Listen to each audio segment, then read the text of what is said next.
what's the biggest mistake you made at your wedding? Honey, I love you, but said I do. I'm gonna get in trouble for that, aren't I? 안녕하세요. 미스터리 수사국에 오신 것을 환영합니다. 소셜미디어에는 금슬 좋은 남녀가 나란히 앉아 있습니다. 화면을 아래로 내리면 그들이 3명의 아이를 안고 행복하게 웃고 있는 모습이 이어지죠. 이 가족의 환하고 빛나는 웃음은 마치 치약 광고에서나 볼 수 있는 그런 반짝거리고 눈부신 모습이었습니다. 하지만 예상치도 못하게 어느 날 남편이 유명한 TV 프로그램에 출연해 이 결혼이 자신이 한 가장 큰 실수였다고 공개적으로 고백했습니다. 처음엔 프로그램 효과를 위한 농담처럼 들렸고 현장은 어색한 웃음소리로 가득 찼지만 3년 후에야 사람들은 그가 농담이 아니었음을 알게 되었습니다. 사건은 미국 일리노이주의 쿼시에서 발생했습니다. 약 4만 명의 인구를 가진 이 작은 도시는 미시시피 강가에 위치하고 있으며 농업과 제조업이 발달해 보석의 도시라는 별칭을 가지고 있습니다. 또한 포브스 잡지는 2010년의 쿼시를 미국에서 가정을 이루기에 가장 좋은 15개 소도시 중 하나로 선정하기도 했습니다. 이야기의 주인공 가족에게 있어서도 이곳은 두 사람이 만나 사랑을 키우고 가정을 이루며 성장할 수 있는 풍요로운 터전이었습니다. 하지만 그들의 10년간의 결혼 생활은 사랑의 열매를 맺게 했을 뿐만 아니라 증오의 싹도 틔우게 했습니다. 대체 어떤 분노가 범인으로 하여금 14발의 총격으로 분노를 표출하게 만들었을까요? 모두가 부러워했던 가정이 왜 하룻밤 사이에 무너져 버린 걸까요? 이제 2023년 2월로 돌아가 그 이야기를 시작해 보겠습니다. 2023년 2월 23일 목요일 오후 3시경 레베카 블리프닉의 아버지 윌리엄 포스틀은 사위로부터 문자를 받았습니다. 문자에는 이날이 레베카가 아이들을 돌보는 날이었지만 전날 밤부터 그녀와 연락이 닿지 않아 걱정이 된다는 내용이었습니다. 또한 방과 후에 아이들을 누가 데리러 갈지 정해야 하니 혹시 윌리엄이 연락을 좀 해볼 수 있겠냐는 부탁이 담겨 있었습니다.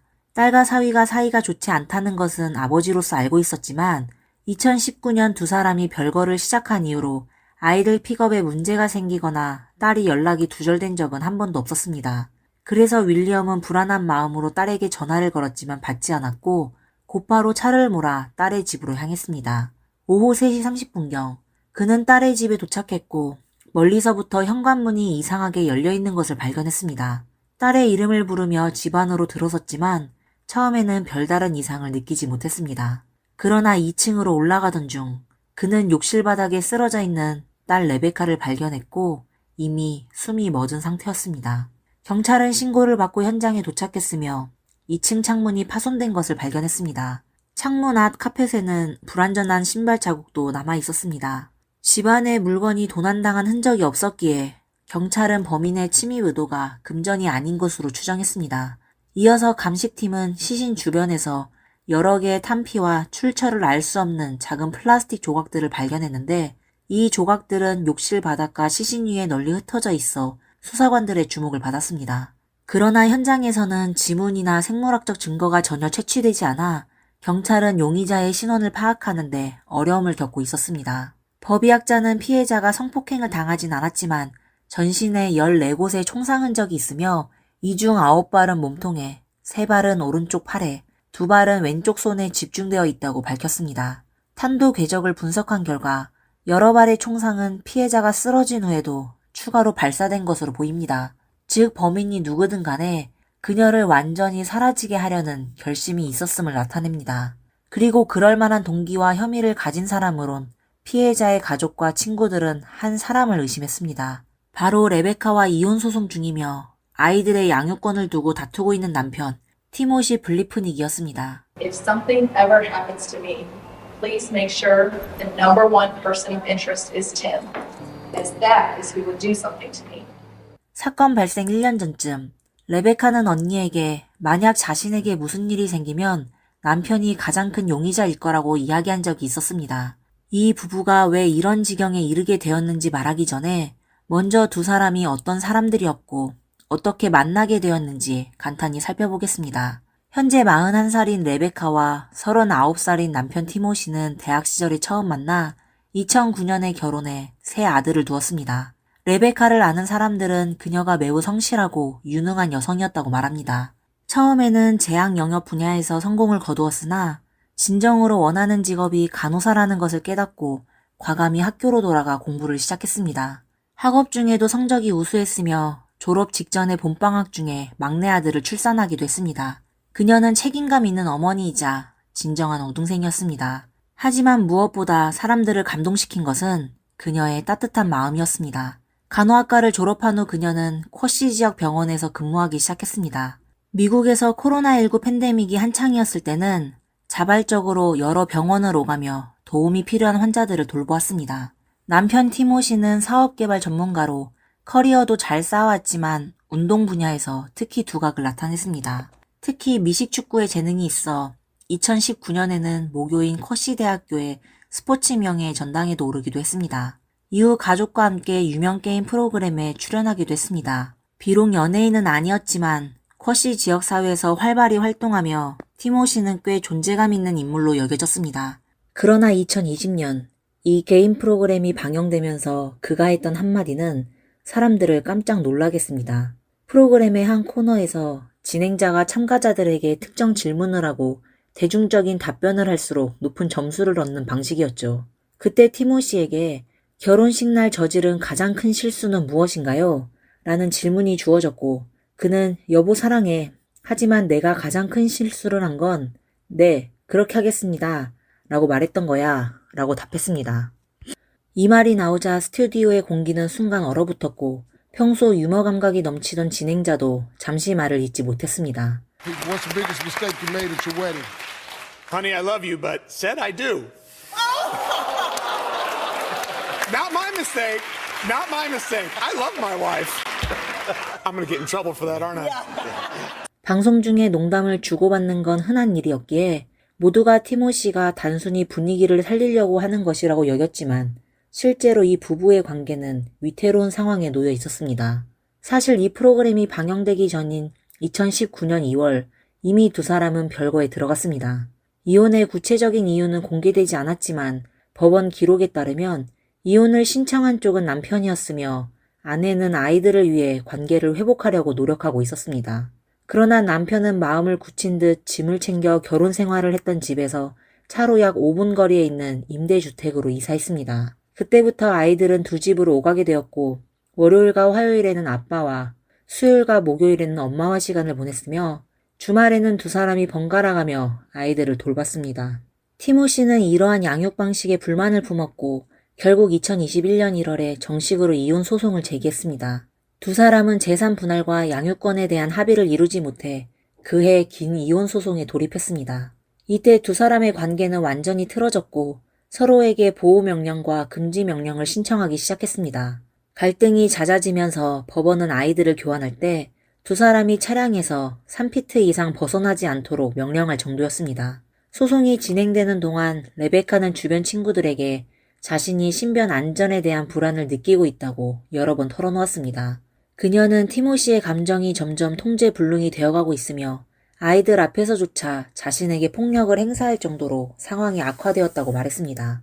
그녀는 두려웠지만 더 무서운 것은 티모시가 아이들을 데리고 떠나버릴지도 모른다는 것이었습니다.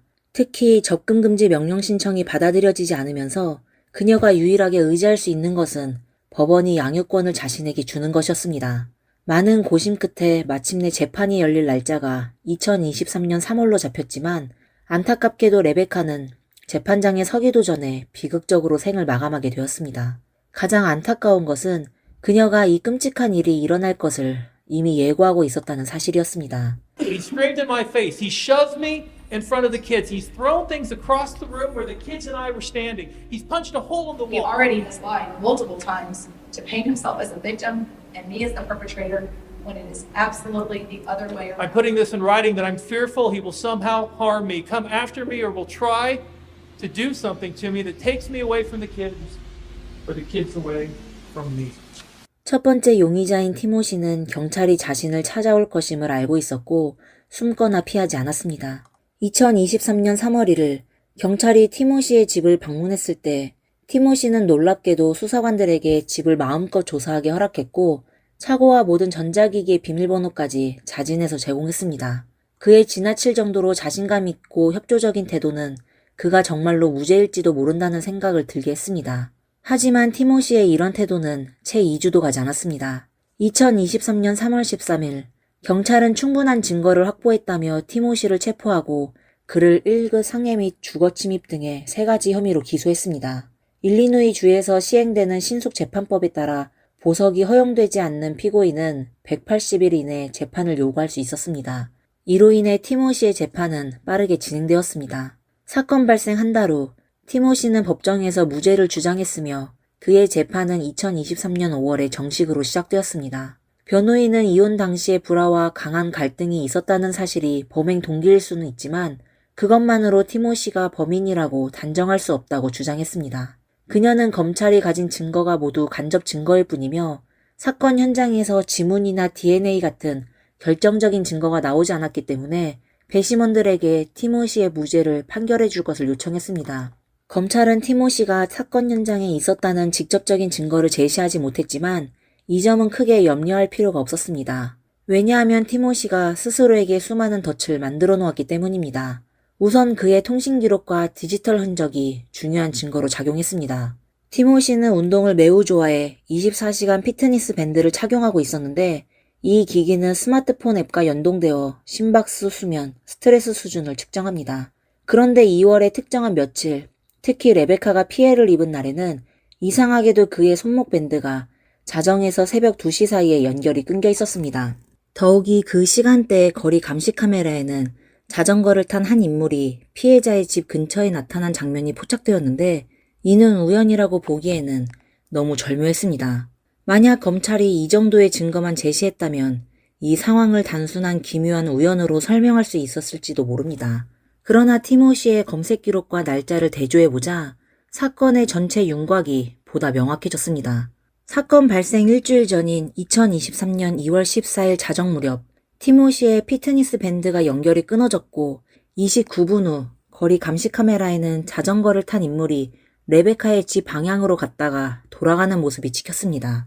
이후 새벽 1시 10분에 티모시의 밴드는 다시 휴대폰과 연결되었고 그의 컴퓨터 검색 기록도 같은 시각에 첫 번째 자료를 남겼습니다. 그 다음 40분 동안 그는 특정 차량의 번호판과 차대 번호를 조회하고 심지어 한밤중에 국세청에 전화를 걸어 그 차량 소유자의 정보를 문의했습니다.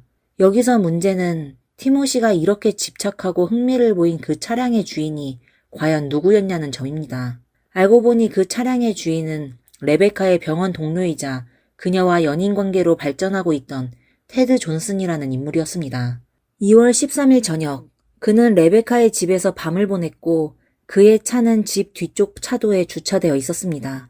검찰은 티모시가 2월 14일 새벽에 레베카의 집을 방문했기에 그 차량의 번호판과 차대 번호를 확인했을 가능성이 높다고 주장했습니다. 게다가 일주일 후인 2월 21일과 20일 새벽에도 티모시의 피트니스 밴드가 다시 끊겨졌으며 같은 시간에 그 자전거를 탄 인물이 감시 카메라에 다시 포착되었고 동일한 경로를 따라 이동했습니다. 검찰은 이것이 단순한 우연이 아니라 티모시가 지속적으로 레베카를 감시하고 범행을 계획하고 있었음을 보여주는 증거라고 판단했습니다.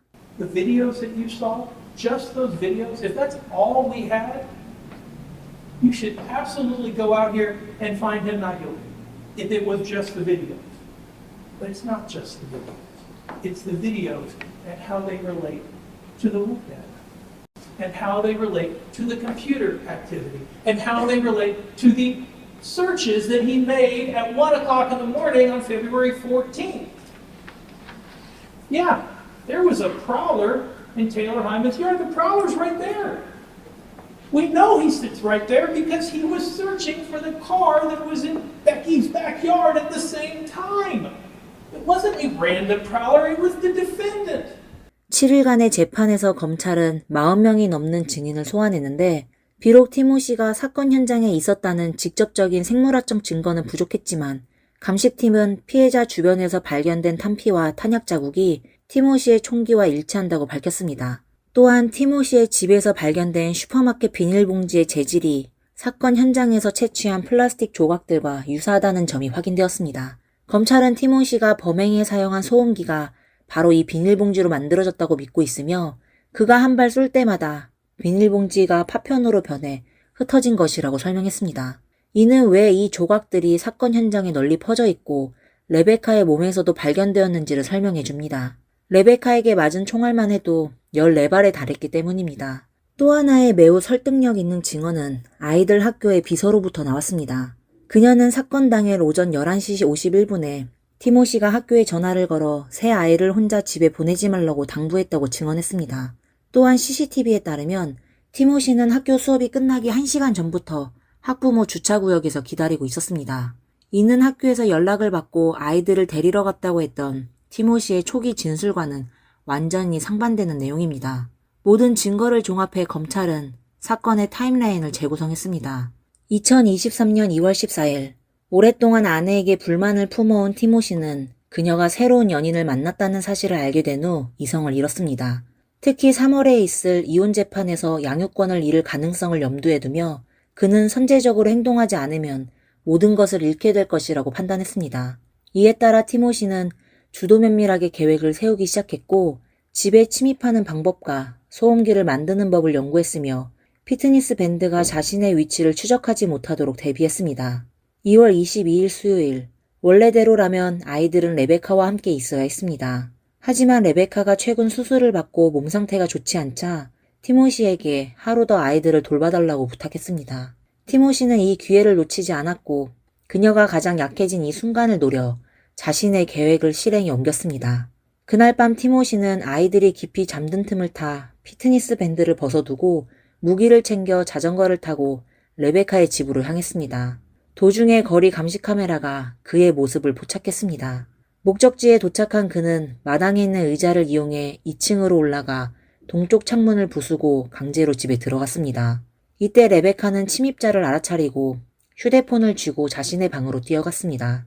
새벽 1시 11분, 그녀는 911에 도움을 요청하려 했지만 연결이 되기 전에 티모시가 방문을 발로 차고 들어왔습니다.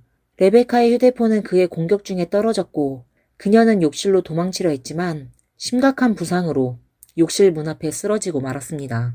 이때 티모시는 그녀에게 다가가 마지막 몇 발을 쏘았고 레베카는 이후 몇 분 동안 과다출혈로 사망했습니다.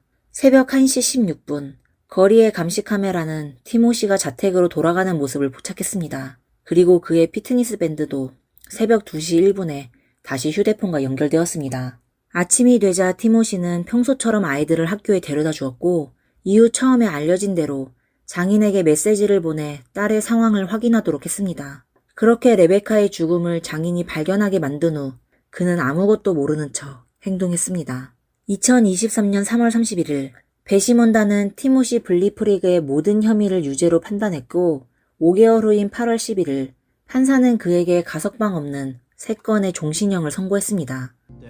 Mr. Bliefnick, you researched this murder, you planned this murder, you broke into her house, and you shot her 1, 2, 3, 4, 5, 6, 7, 8, 9, 10, 11, 12, 13, 14 times. I don't know how long it took you to do that. Some of those shots were fired while she was lying on the ground. And you did all of that while your children were upstairs at your house, lying snug in their beds. The court believes that the appropriate sentence for each of the 2 counts of first-degree murder would be natural life in prison. 규정에 따라 티모시는 30일 이내에 항소할 수 있었지만 일리노이주의 법원 기록에 따르면 그는 항소하지 않았으며 현재 그레이엄 교정센터에서 복용 중입니다. 레베카의 세 아들은 현재 큰 아이가 13살, 막내가 올해 7살이 되었으며 사건 이후 외 조부모가 이들을 돌보고 있습니다. 하지만 어린 마음에 부모를 한순간에 잃는 고통을 어떻게 받아들일 수 있을지 가늠하기 어렵습니다. 이 사건이 특히 안타까운 이유는 레베카가 자신의 생명에 위협을 느껴 일찍부터 법적 도움을 요청하며 자신을 보호하려 애썼다는 점입니다. 하지만 끝내 비극은 맞지 못했습니다. 많은 사람들은 레베카가 새로운 남자친구를 만난 것이 티모시를 자극한 주요 원인 중 하나라고 말하지만 사실 티모시 자신은 집을 나간 후 이웃과 관계를 맺었고 그 시기는 레베카보다도 더 빨랐습니다. 그가 새로운 행복을 추구할 수 있다면 왜 상대방의 새로운 시작은 받아들이지 못했을까요? 이 사건은 또 하나의 가정폭력 사례로 가해자가 종종 사용하는 다르보 전략을 보여줍니다. 다르보는 심리학 박사 제니퍼 프레이드가 제안한 용어로 가해자가 부정, 공격, 피해자와 가해자의 위치 전환 전략을 사용한다는 의미입니다. 즉 가해자는 자신의 범행을 부정하고 피해자의 인격을 공격하거나 비난하며 피해자와 가해자의 역할을 뒤바꾸려고 합니다. 이 때문에 가정폭력 사례에서 많은 피해자들이 도움을 요청하기를 두려워하며 심지어 자신이 정말 잘못한 것일지도 모른다고 느끼게 되는 경우가 많습니다. 이러한 정신적 조작은 매우 흔하지만 즉각적으로 알아차리기 어렵습니다. 만약 여러분이 이런 상황을 겪고 있거나 주변에서 비슷한 상황에 처한 친구가 있다면 반드시 외부에 도움을 요청하거나 그들이 도움을 받을 수 있도록 지지해 주시길 바랍니다. 모두가 평안하고 건강하기를 바랍니다. 오늘의 내용은 여기까지입니다. 여러분들은 이 사건에 대해 어떻게 생각하시나요? 여러분들의 의견을 댓글로 남겨 함께 이야기를 나누어 주세요. 다음에 다시 뵙겠습니다. 감사합니다. 그는 자신을 득도한 수행자라고 칭하며 다양한 질병을 치료할 수 있다고 주장해 신도들에게 추앙을 받았습니다. 그러나 그 영광 뒤에서는 막대한 재물을 챙기고 여성들을 농락하며 방탕한 생활을 이어갔습니다. 그의 어설프고도 우스꽝스러운 속임수는 어떻게 수많은 사람들을 세뇌시키고 그들로 하여금 빠져들게 했을까요? 여러분 안녕하세요. 미스터리 수사국입니다. 신앙을 추구하는 것은 인생을 끊임없이 완성해 나가는 과정이다 라는 말이 있습니다. 신앙은 사색하는 사람의 영혼의 안식처입니다. 그러나 진정으로 신앙을 중시하는 사람은 결코 유행하는 특정 종교나 사상을 맹목적으로 믿지 않습니다. 독립적인 사고를 통해 자신의 신앙을 찾고 확립하는 것이죠. 오늘의 사건은 바로 이 신앙의 추구와 관련이 있습니다. 하지만 제3자의 시각에서 보면 이 사건은 우리에게 경각심을 주는 등불로 작용할 수 있습니다. 중국 상하이에 사는 정 씨는 우연히 한 득도한 고승을 만나 그에게 깊이 감명받고 그의 제자가 되었습니다. 그녀는 자신의 경건한 마음을 표현하기 위해 기부와 공양금을 통해 그를 지원했습니다. 스승의 신도들이 수백, 수천 명으로 늘어나는 것을 보고 정 씨는 점점 스승이 자신에게 요구하는 것이 많아진다는 것을 깨달았습니다. 단순히 금전적인 지원을 넘어 스승과의 심신일체를 요구하기까지 이르렀습니다. 그가 주장한 치료법과 치유 과정은 점점 의심스러워졌고 더 나아가 스승이 다른 여성 신도들에게도 특별한 발공을 하고 있다는 사실을 알게 되었습니다. 오늘은 이 대사의 진짜 모습을 함께 알아보겠습니다. 이번 사건은 중국 상하이에서 발생했습니다. 상하이는 국제적인 대도시로 약 2,400만 명의 사람들이 살고 있습니다. 이곳의 생활은 빠른 리듬을 가지고 있으며 직장인들은 매일 일과 삶 사이를 바쁘게 오가며 살고 있습니다. 이런 환경 속에서 일부 사람들은 압박감을 느끼며 삶의 한 줄기 빛을 찾고 싶어 하기도 합니다. 2013년 상하이에 살고 있던 정 씨는 인생의 저점을 겪고 있었습니다. 그녀는 직장과 생활에서 어려움을 겪고 있었고 그때 마음의 위안을 찾기 위해 신앙의 힘을 빌리고자 했습니다. 당시에는 인터넷이 점차 보급되기 시작했고 많은 사람들이 사용하는 채팅 프로그램은 QQ였습니다. 정 씨는 초기 인터넷 사용자 중 한 명으로 집에 돌아오면 QQ를 켜고 온라인 서핑을 즐기곤 했습니다. 그녀는 같은 관심사를 가진 사람들과의 채팅 그룹에 가입해 비슷한 성향의 네티즌들과 자주 온라인으로 소통했습니다. 그녀는 이 기간 동안 겪었던 직장과 생활의 고충을 그들에게 털어놓기도 했습니다. 그중 한 네티즌은 그녀에게 인생에서 답답해할 필요는 없다며 다른 사람들의 이야기를 들어보라고 조언했습니다. 그리고 그는 정 씨에게 한 고수를 추천해 주었습니다. 그 고수의 닉네임은 유유불광이었고 그의 QQ 공간을 열어보면 불교와 관련된 이미지와 영상들로 가득했습니다. 그는 불교에 대한 다양한 감상을 표현하며 게시물은 다소 신비로운 느낌을 주었습니다. 처음에 정 씨는 단순히 호기심으로 그 사람의 공간을 방문했습니다. 그러나 시간이 지나면서 그 사람이 하는 말이 자신의 상황과 너무도 잘 맞아떨어진다는 것을 깨달았고 그 분석이 매우 논리적이라고 느꼈습니다. 그래서 정 씨는 그 사람에게 댓글을 남기고 개인 메시지를 보내기 시작했습니다. 예상치 못하게도 그 대사는 곧바로 그녀에게 답장을 했습니다. 이렇게 해서 두 사람은 QQ를 통해 소통을 시작하게 되었습니다. 이 대사는 스스로를 환생한 살아있는 부처라고 소개했습니다. 그는 다른 사람에게서 악령을 볼 수 있는 능력이 있다고 했지만 아무에게나 쉽게 가르침을 주지는 않으며 정 씨처럼 인연이 있는 사람에게만 특별히 몇 마디를 더해준다고 했습니다. 며칠간의 대화 끝에 유유불광은 정 씨의 많은 인생 고민을 풀어주었고 이에 정 씨는 깊은 감명을 받았습니다. 그녀는 이렇게 큰 스승의 가르침을 받는 것을 행운으로 여겼으며 더 배우고 싶다는 마음에 유유불광에게 자신이 제자가 될 수 있기를 요청했습니다. 뜻밖에도 유유불광은 아무런 망설임 없이 이를 수락했고 정 씨는 무척 기뻤습니다. 온라인에서 스승에게 예를 갖춘 후 정 씨는 스승의 모습을 직접 보고 더 많은 불교적 가르침을 받고 싶다고 요청했습니다. 그러나 그녀가 여러 번 초대해도 대사는 다양한 이유로 이를 거절했습니다.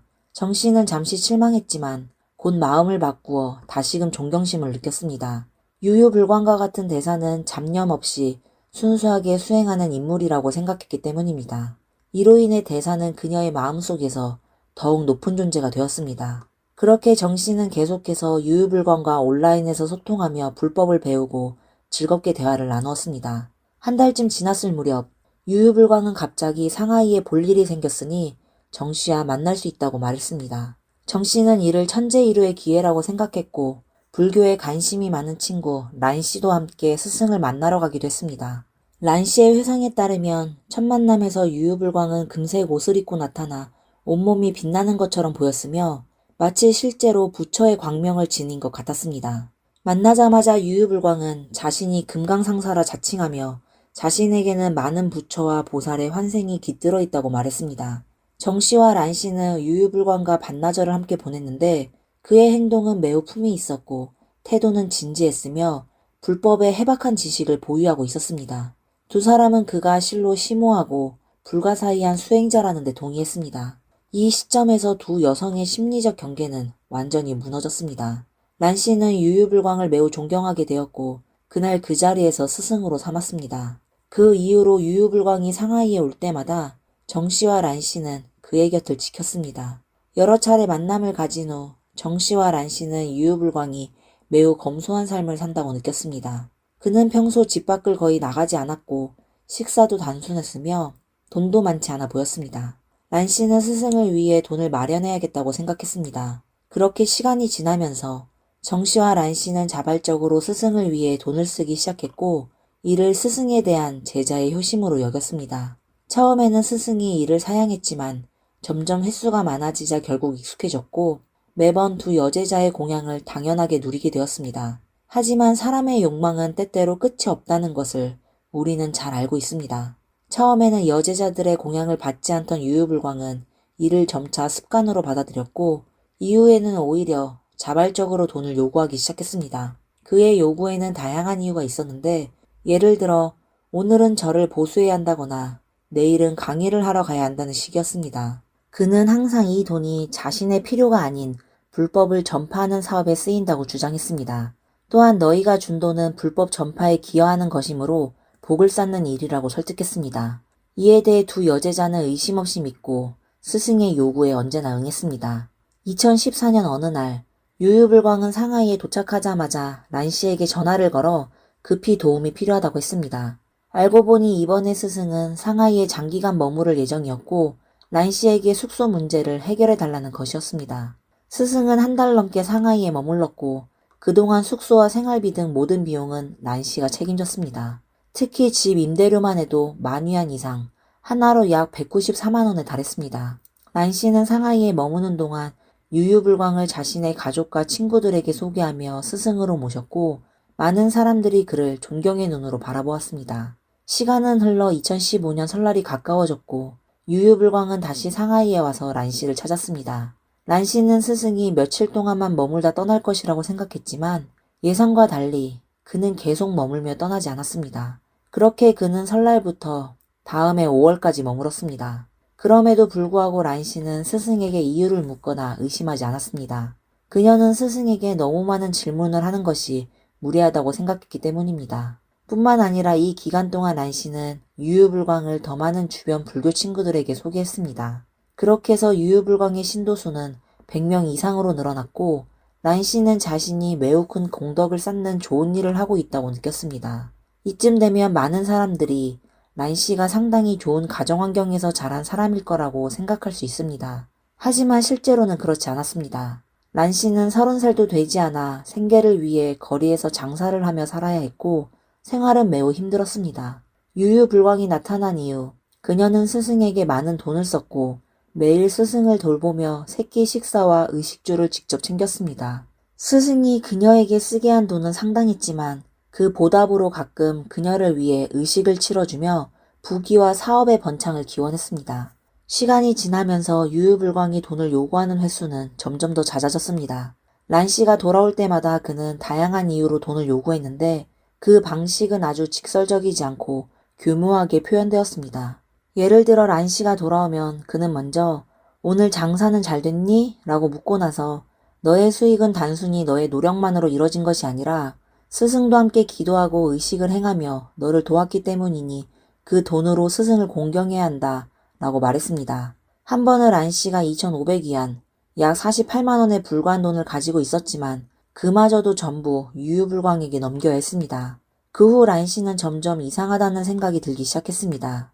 첫 번째로 그녀는 스승에게 너무 많은 돈을 썼고 자신에게는 거의 남는 것이 없었습니다. 둘째로는 스승이 말한 재혼 상승과 같은 도움은 전혀 실현되지 않았고 오히려 그녀의 삶은 더 나빠졌으며 돈은 더욱 줄어들었습니다. 결국 란 씨는 참지 못하고 다른 유유불광의 제자들과 이야기를 나누게 되었습니다. 대화를 나누면서 알게 된 사실은 주변의 많은 사람들이 그에게서 돈을 자주 요구받았다는 것이었습니다. 그러나 모두가 자신의 상황을 말하는 것을 꺼렸고 마음속에 의심은 있었지만 스승을 공개적으로 의심하는 것이 두려웠습니다.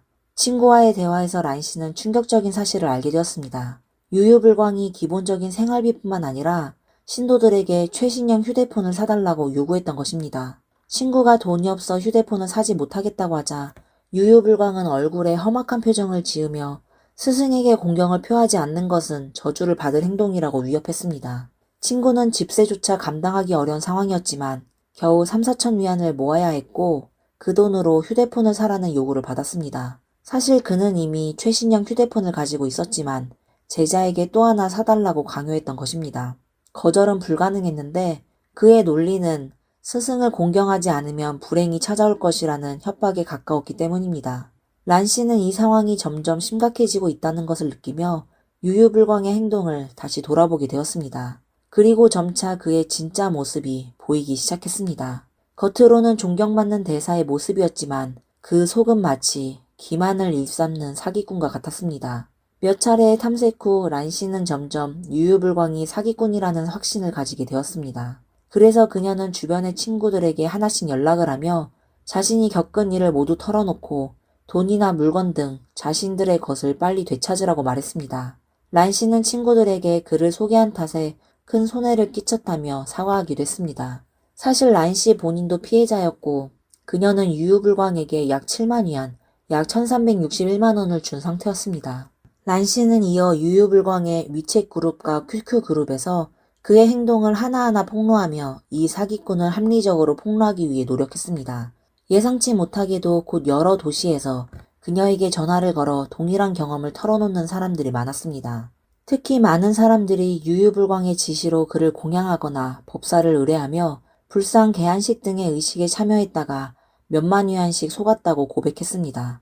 란 씨는 자신이 가진 증거를 정리한 후 공안에 신고했습니다. 경찰은 증거를 조사하는 과정에서 유유불광이 단순히 사람들의 돈만 속인 것이 아니라 더러운 짓도 많이 저질렀다는 사실을 빠르게 파악했습니다. 현재까지의 단서에 따르면 그는 2명의 여성 제자에게 협박과 위협, 정신적 통제와 기만 등의 수단을 사용해 성범죄까지 저질렀던 것으로 드러났습니다. 이로써 무한한 능력을 자랑하던 이 대사는 전국 각지에서 사기 행각을 벌였을 뿐만 아니라 범죄자이기도 했던 것입니다. 그렇다면 이 사건의 실체는 어떻게 된 것일까요? 많은 피해자들 중에 당시 31살이었던 소연이라는 여성이 있었는데 그녀는 친구의 소개로 유유불광이라는 스승을 알게 되었습니다. 소연의 회상에 따르면 스승 유유불광은 그녀에게 네 몸이 너무 더러워서 정화하지 않으면 온 가족이 큰 재앙을 겪을 것이다 라고 말하며 겁을 줬습니다. 그는 여러 가지 무서운 말로 그녀를 위협했고 소연은 두려움에 떨며 그가 말한 몸정화 요구를 받아들였습니다. 사실 그 요구는 스승과 신체적으로 긴밀히 결합해 법력을 높인다는 명목이었습니다. 쉽게 말해 둘이 함께 침대에 누워 불을 끄고 성행위를 하는 것이었지만 그는 이를 법력 상승이라고 포장했습니다. 그의 이 같은 행동은 얼마나 추악한 사람인지 충분히 보여주었습니다. 일이 끝난 후 유유불광은 소연에게 무릎을 꿇고 맹세하도록 강요했습니다. 그날의 일을 절대로 발설해서는 안 되며 그렇지 않을 경우 벌을 받을 것이라고 위협했습니다. 소연은 나중에 회상하며 당시 스승의 여러 요구에 대해 전혀 의심하지 않았다고 말했습니다. 심지어 스승이 그녀를 모욕했을 때조차도 소연은 스승이 그녀의 몸을 정화하고 악마를 쫓아내기 위해 돕고 있다고 굳게 믿었습니다. 더욱 황당한 것은 이른바 정화의식이 끝난 후 유유불광이 부끄러움도 없이 소연에게 1,500만 위안, 약 291만 원의 구마 비용을 요구했다는 점입니다.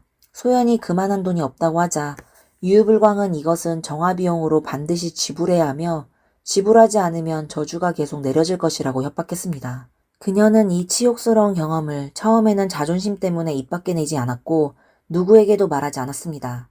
심지어 경찰이 처음에 진술을 받을 때도 소연은 이 사실을 밝히지 않았습니다. 그녀는 자진해서 신고를 했지만 그저 돈을 사기당했다고만 말했을 뿐 강제로 관계를 가졌던 일은 끝내 입을 열지 못했습니다. 그러다 소연은 유유불광이 모든 혐의를 부인하고 있다는 소식을 들었습니다. 이 상황에서 24시간 구금 이후 경찰이 그를 풀어줄 가능성이 있다는 것을 알게 되자 소연은 큰 위기감을 느꼈습니다. 만약 진실을 밝히지 않는다면 유유불광이 계속해서 법망을 피하며 더 많은 사람들을 해치고 더 나아가 자신에게 복수를 할 가능성도 있었습니다. 그제서야 소연은 용기를 내어 자신에게 벌어진 모든 일을 털어놓았습니다. 경찰은 추가 조사를 통해 유유불광이 이보다 훨씬 더 많은 범죄를 저질렀다는 사실을 밝혀냈습니다. 분노한 점은 그가 미성년자 소녀에게도 해를 끼쳤다는 것입니다. 사람들은 어떻게 이 불쌍한 어린 소녀가 유유불광의 손아귀에 빠졌는지 궁금해하지 않을 수 없습니다. 알고 보니 그는 아이의 엄마를 이용해 신뢰를 얻은 것으로 드러났습니다. 어느 날 소녀의 어머니는 소녀를 데리고 유유불광 앞에서 예배를 드렸습니다. 유유불광은 소녀의 어머니를 내보낸 다음 소녀에게 너의 어머니가 너를 완전히 나에게 넘겨주었다며 네 신체 발달에 큰 문제가 있지만 두려워하지 말거라. 내가 고쳐주겠다 라고 말했습니다. 그리고 그는 우윳빛 흰색 액체가 담긴 작은 병을 꺼낸 뒤 소녀의 코 옆에 대고 냄새를 맡아보라고 했습니다. 어린 소녀가 미처 반응을 하기도 전에 그녀는 저항 능력을 잃고 기절했으며 유유불광에 의해 심한 부상을 입었습니다.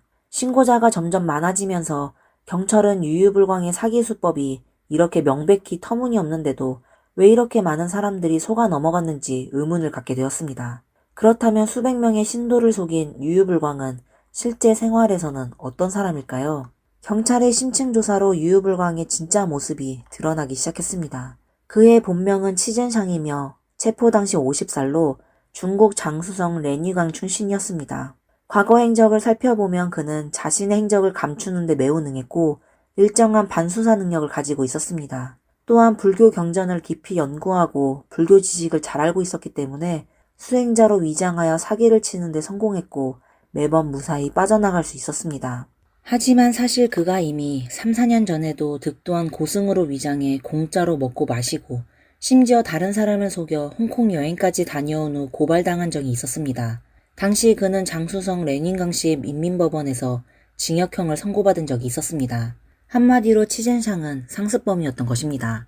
그러나 놀랍게도 이 수년 동안 그의 제자들 중 누구도 그가 전과자라는 사실을 알지 못했습니다. 이 점은 도저히 이해할 수 없는 부분이기도 합니다.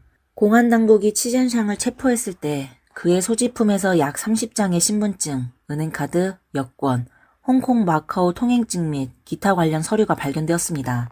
이후 밝혀진 바에 따르면 그는 다른 사람에게 돈을 요구할 때 항상 피해자들에게 자신의 소지 은행카드 계좌로 돈을 송금하도록 했습니다. 이러한 계좌들은 모두 외부적으로 사찰내 승려들의 계좌라고 주장하며 제자들 간의 상부상조나 기부 행위로 포장했습니다.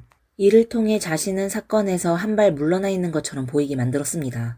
또한 그가 사기를 치기 위해 선택한 대상은 대부분 경계심이 부족하고 방심한 사람들, 그리고 결과를 간절히 바라는 독실한 신도들이었습니다. 我说，他说我这个人啊，身体很脏的，他说要净化，很脏的，恐吓我。我对女人不感兴趣，因为我不是男人。脱他的衣服，你怎么这么问我？阿弥陀佛，跟我说，说师傅，我做死你，我得不到我就要毁掉，明白吗？ 치젠샹은 자신이 저지른 죄에 대해 끝까지 변명하며 부인했습니다. 예를 들어 그가 소연을 협박하고 유혹하여 비도덕적인 행위를 강요한 사건에서도 그는 법정에서 소연이 자신을 모함했다고 주장했습니다. 그는 소연이 자신과 잘해보려 했지만 자신이 이를 거절하자 소연이 계획적으로 자신을 함정에 빠뜨렸다고 거짓말했습니다. 그는 일관되게 자신이 덕망 높은 대사라고 강조하며 개인적인 감정에 얽매일 리가 없다고 주장했습니다. 경찰 조사에서도 그는 나는 여자에게 관심이 없다. 왜냐하면 나는 남자가 아니기 때문이다 라고 말하며 30대 이후로 여성에게 전혀 관심이 없었다고 주장했습니다. 그 이유로는 우리는 수행자로서 지혜의 생명을 가장 소중히 여기며 그것이 내 생명보다도 중요하다 라고 말했습니다. 미성년자인 소녀를 성추행한 혐의에 대해서도 치젠샹은 부인하며 자신은 그 아이를 구하려는 마음뿐이었다고 주장했습니다. 그는 자신에게 씌어진 모든 죄명에 대해 나는 변명하지 않을 것이다. 무엇이든 인정하겠다 라고 말하며 마치 억울하게 누명을 쓴 듯한 태도를 보였습니다. 동시에 수행자로서 자신은 손익을 따지지 않는다는 이미지를 강조하려는 듯한 모습이었습니다. 경찰은 그의 이런 뻔뻔하고 무지한 행동에 분노와 우스꽝스러움을 동시에 느꼈습니다. 경찰이 당신이 대체 어떤 방법으로 사람들을 구할 수 있느냐 라고 묻자 그는 자신도 이유를 설명할 수 없다고 답했습니다. 그는 마비된 사람이 다시 걸을 수 있게 할 수 있다 라고 주장했지만 왜 당신이 그런 일을 할 수 있느냐는 질문에는 그 이유를 모른다고 얼버무렸습니다. 그가 설명하지 못하는 질문에 부딪힐 때마다 그는 똑같은 변명을 반복했습니다. 불법은 말로 전할 수 없고 하늘의 비밀은 누설할 수 없다 라며 자신의 법력이 대단하다는 것을 증명하기 위해 그는 자신이 청각장애인을 듣게 만들고 금지 약물을 복용하던 사람들을 끊게 할 수 있다고 자랑했습니다. 일반 사람들에게는 불가능해 보이는 일들이 자신에게는 너무나 쉬운 일이라는 것이었습니다. 이쯤 말하자면 누구나 눈치챌 수 있을 것입니다. 그는 단순한 사기꾼일 뿐만 아니라 뻔뻔하고 비열한 사기꾼이라는 사실을요. 구치소에 수감된 동안에도 치젠샹은 여전히 자신의 대사론을 떠벌렸습니다. 그러나 그는 이런 말도 안 되는 허황된 주장들이 경찰의 눈을 속일 수 없다는 사실을 몰랐습니다.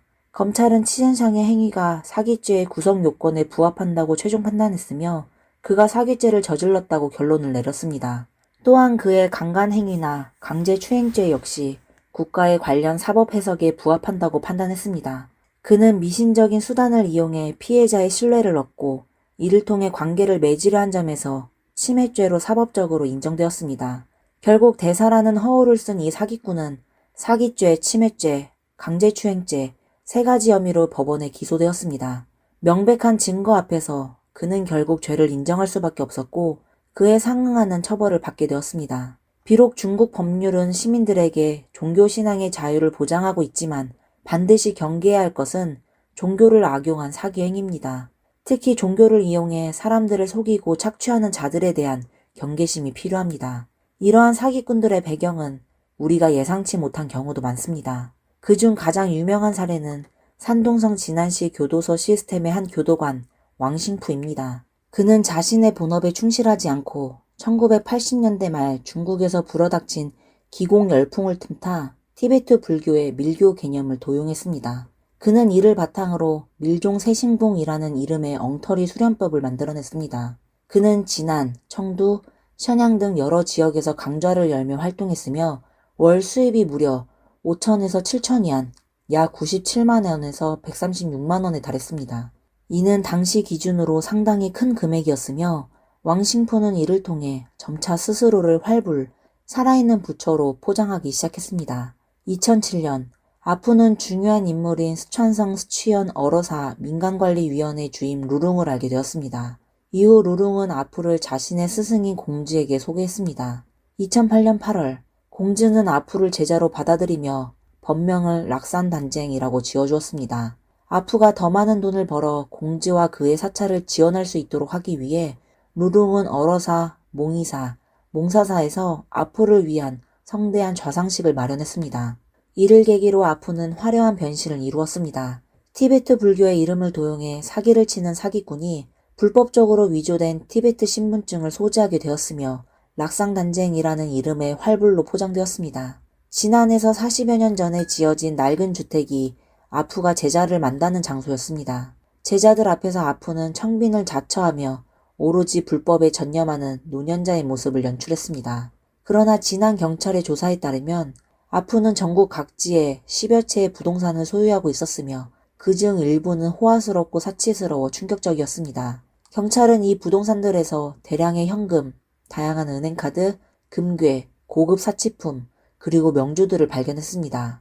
또한 아프는 매년 제자들로부터 공양이라는 명목으로 돈을 받았습니다.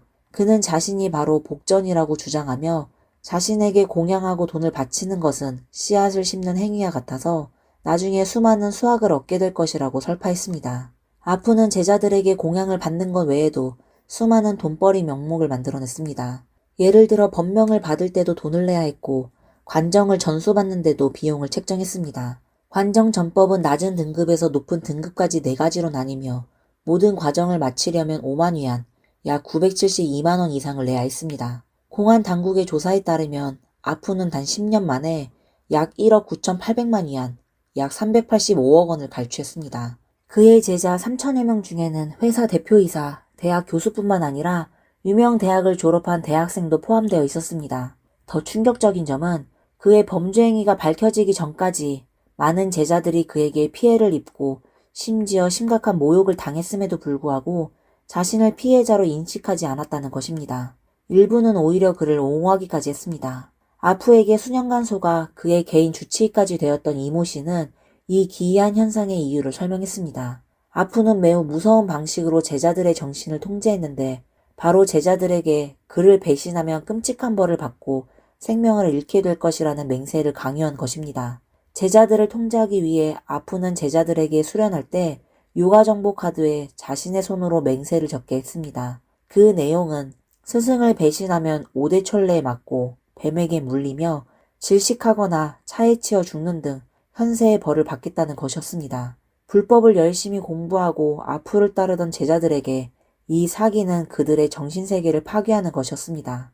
특히 아프에게 당한 여제자들에게는 일생을 짓누르는 악몽과도 같은 끔찍한 기억이었습니다. 아프는 자신의 사악한 목적을 이루기 위해 제자들의 정신통제에 대해 몸가짐과 플러그론 같은 황당한 사이비 교리를 만들어냈습니다. 그는 여제자들에게 자신에게 절대적으로 복종할 것을 요구하며 자신의 범죄 행위를 가장 큰 가지로 미화했습니다.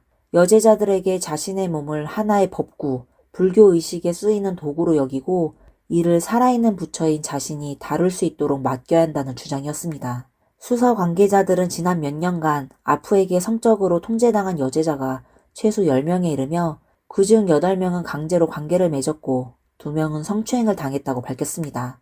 2017년 5월 산동시 진안시 경찰은 법에 따라 아프와 그의 조직 핵심 구성원 7명을 사교 조직을 이용해 법 진행을 방해한 혐의로 일제히 체포했습니다.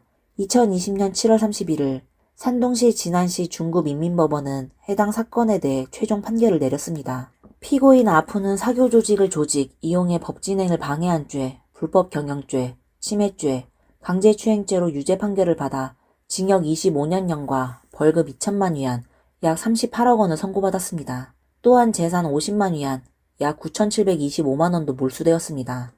피고인 루룽 등 다른 핵심 구성원들은 사교 조직을 이용해 법 진행을 방해한 죄로 각각 징역 6년에서 20년형을 선고받았습니다. 그럼 다시 유유불광 사건으로 돌아가 보겠습니다. 이러한 종교 사기든 최근 빈번히 발생하는 온라인 사기든 제3자의 입장에서 보면 항상 이해하기 어렵습니다. 이렇게 명백한 함정에 왜 이토록 많은 사람들이 심지어 고학력자들까지 속아 넘어가는 걸까요? 사실 이러한 현상의 본질은 피해자의 심리에 있습니다. 피해자들은 종종 자신의 모든 감정과 희망을 특정 대상이나 사건에 지나치게 의존하며 이로 인해 판단력을 상실하게 됩니다. 오늘 사례에서도 재산과 정조를 동시에 빼앗긴 여성들처럼 일부 피해자들은 결국 사기를 깨닫고 탈출할 수 있었습니다. 그러나 더 큰 문제는 일부 피해자들이 더욱 깊이 빠져 헤어나오지 못한다는 점입니다. 이러한 경우 그들의 삶은 더욱 비참한 결말을 맞이할 가능성이 높아집니다. 이처럼 심리적 의존과 판단력 마비가 사기의 가장 큰 원인임을 다시 한번 상기해야 합니다. 이외에도 이번 사건은 우리에게 또 다른 중요한 교훈을 남깁니다. 바로 온라인상의 정보를 분별하는 능력을 길러야 한다는 것입니다. 듣기에 너무 그럴듯한 약속은 쉽게 믿지 말아야 합니다. 정신적 위안이나 마음의 안정을 추구할 때도 우리는 반드시 이성을 유지해야 합니다. 낯선 인터넷 대상에 대해 환상을 가지지 않도록 조심해야 하며 그렇지 않으면 악의를 가진 사람들에게 기회를 주게 될 수 있습니다. 오늘의 사건은 여기까지입니다. 영상을 보신 여러분들은 어떤 의견을 가지고 계신가요? 댓글에 여러분의 의견을 남겨주세요. 그럼 다음 영상에서 다시 뵙겠습니다. 감사합니다.